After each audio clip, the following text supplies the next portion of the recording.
kuondoa vikwazo. Nitakufundisha namna karama za Roho Mtakatifu zinavyofanya kazi, ili uwe na uwezo wa kuitegua mitego, ili uwe na uwezo wa kuondoa vipingamizi, kwa sababu ni wiki ya kuondoa vikwazo.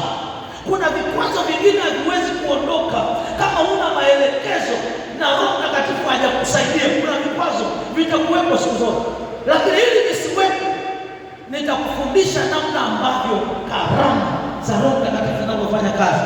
Yaani utakuta yaani unaelewa, kuna jambo hata likufikia unakuwa tayari, yaani ulishapata taarifa katika Mungu.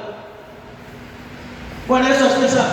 Utakuwa na uwezo wa kupambanua roho, utakuwa na uwezo wa kutafsiri lugha, utakuwa na yaani, kuna vitu ninayo shauku wiki hii ambapo nitakuwa nafundisha namna karama zinavyofanya kazi.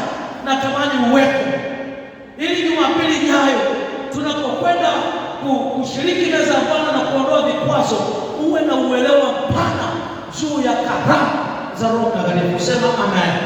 Sema tena amen.